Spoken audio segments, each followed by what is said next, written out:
الحمد لله وكفى والصلاة والسلام على من لا نبي بعد أما بعد بسم الله الرحمن الرحيم عن جندب أن رسول الله صلى الله عليه وسلم حدث أن رجلا قال والله لا يغفر الله لفلان وإن الله تعالى قال من ذا الذي يتألى علي ألا أغفر لفلان فإني قد غفرت لفلان وأحبطت عملك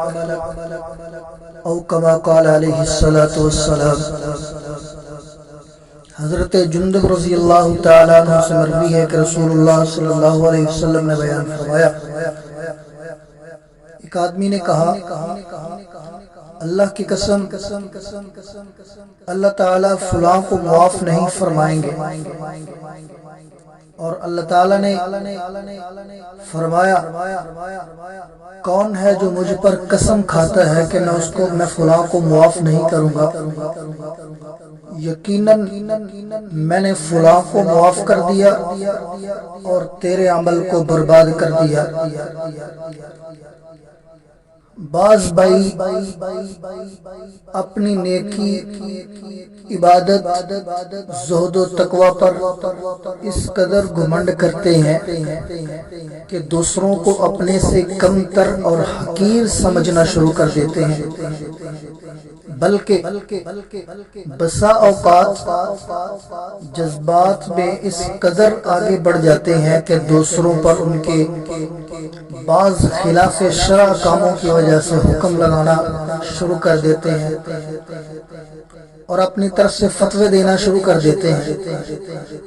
اور اس میں اس حد تک بڑھ جاتے ہیں کہ ان کے قول و عمل سے اللہ رب العزت کے ساتھ سوء ادبی ظاہر ہوتی ہے، جس کا نتیجہ یہ نکلتا ہے کہ ان کی اس جرت کی وجہ سے اللہ تعالیٰ نے ان کے تمام نیک اعمال کو رائیگاں کر ٹھہرا دیتا ہے، ضائع کر دیتا ہے۔ اس حدیث میں اسی غلطی پر ہی تنبیہ ہے۔ مسلم شریف کی یہ روایت ہے، وہاں تو مختصر اختصار کے ساتھ ہے، لیکن دیگر کتب احادیث میں اس حدیث کا ایک سبب ورود بھی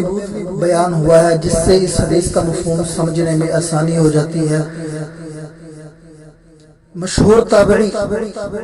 حضرت زمزم بن حارث الیمامی فرماتے ہیں کہ میں مسجد نبوی میں داخل ہوا، دیکھتا ہوں کہ وہاں ایک پیلے سر والے، خوبصورت چمکیلے دانتوں والے بڑے میاں صاحب بیٹھے ہوئے ہیں، ان کے ساتھ سرمئی آنکھوں والا ایک خوبصورت نوجوان بھی ہے۔ ان بزرگوں نے مجھے دیکھ کر فرمایا اے یمامی ادھر آؤ، دیکھو کسی بھی شخص کو کبھی بھی یہ نہ کہنا کہ اللہ تعالیٰ تجھے کبھی معاف نہیں کریں گے، اور یہ بھی نہ کہنا کہ اللہ تعالیٰ تجھے کبھی جنت میں داخل نہیں کریں گے۔ یمامی فرماتے ہیں یہ سن کر مجھے بہت تعجب ہوا۔ ہم نے پوچھا کہ آپ پر اللہ کی رحمت ہو، آپ ہو کون؟ اس بزرگ نے جواب دیا میں ابو ہریرہ ہوں۔ ہم نے کہا اے ابو ہریرہ، ایسی باتیں تو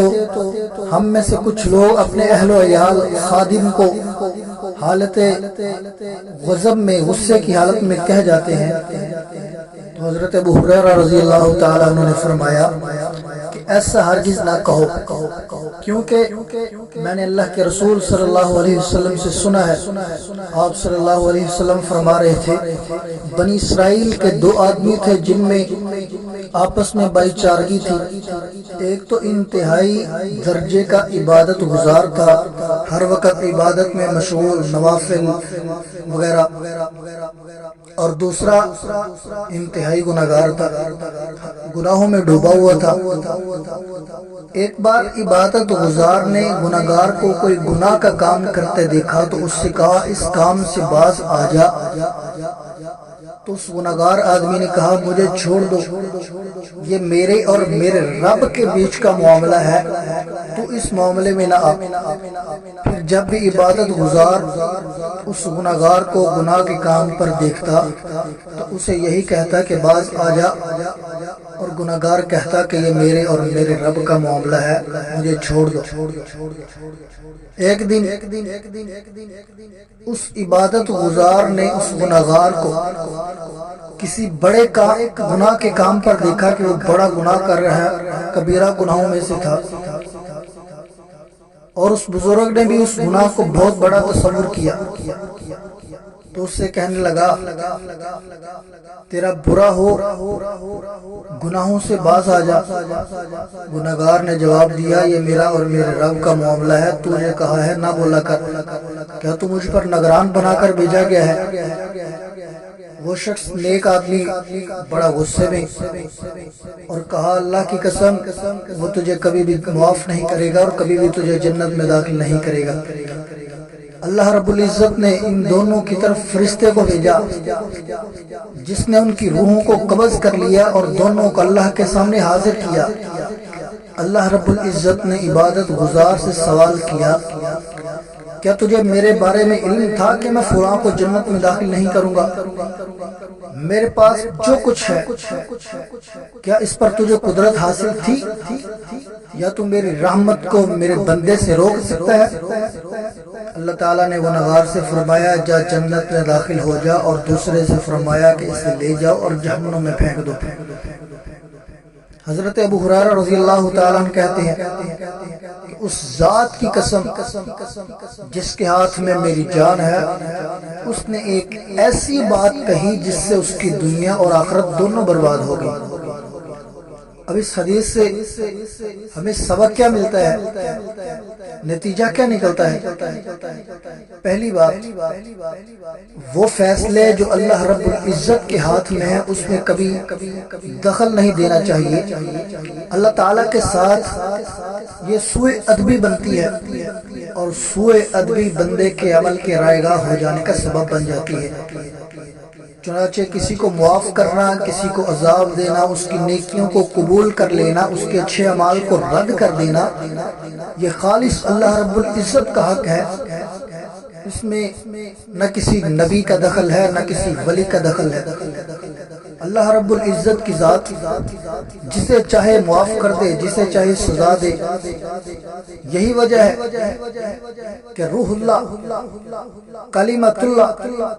حضرت عیسیٰ علیہ السلام کا قول قیامت کے دن یہ ہوگا ان تعذبہم فإنہم عبادک، اے اللہ اگر تو ان کو عذاب دے گا تو یہ تیرے بندے ہیں، وَإِن تَغْفِرْ لَهُمْ، اور اگر تو انہیں معاف کر دے گا تو فَإِنَّكَ أَنْتَ الْعَزِيزُ الْحَكِيمُ، تو بڑا ہی غالب ہے، حکمت والا ہے۔ دوسرا سبق یہ ملتا ہے کہ ایک مسلمان کو اپنے نیک اعمال کی بربادی کا خوف ہمیشہ لاحق رہنا چاہیے، کیونکہ بسا اوقات انسان کو احساس بھی نہیں ہوتا اور اس سے ایسے اعمال صادر ہو جاتے ہیں جو اس کی ہلاکت کا سبب بنتے ہیں۔ نبی کریم صلی اللہ علیہ وسلم کا ارشاد گرامی ہے کہ بندہ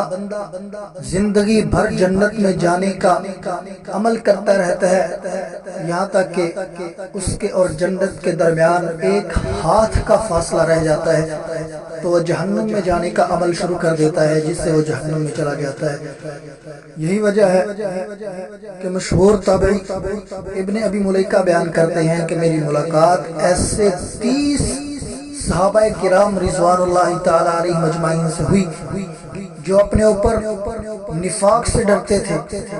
بلائی۔ اور تیسرا سبق اس سے یہ ملتا ہے بلائی کا حکم دینے میں اور برائی سے روکنے میں حکمت کو مد نظر رکھنا بہت ضروری ہے، جیسا کہ ارشاد باری تعالیٰ بھی ہے ادعو الی سبیل ربک، اپنے رب کے راستے کی طرف بلاؤ۔ لیکن کیسے بلانا ہے؟ اس کا بھی ذکر کر دیا بالحکمت والموعظۃ الحسنہ، کہ حکمت دانائی کے ساتھ اور اچھی واضح و نصیحت کے ساتھ، وجادلہم باللتی ہی احسن، اگر ان کے ساتھ بحث مباحثہ کرنا پڑ جائے تو وہ بھی اچھے طریقے سے ہونا چاہیے۔ اس حکم الہی کو مد نظر نہ رکھنے کی وجہ ہے کہ بسا اوقات ہماری نصیحت ہمارے گلے پڑ جاتی ہے اور اس کا الٹا نقصان ہو جاتا ہے۔ کوشش کیجئے کہ آپ جس کو بھی سمجھائیں، کسی کو گناہ میں ڈوبا ہوا دیکھیں تو اس کو اچھے طریقے سے سمجھائیں اور واضح و نصیحت بھی اچھے طریقے سے کریں۔ اللہ رب العزت سے دعا ہے کہ اللہ تعالیٰ ہمیں عمل پیرا ہونے کی توفیق عطا فرمائے۔ وما علینا الا البلاغ المبین۔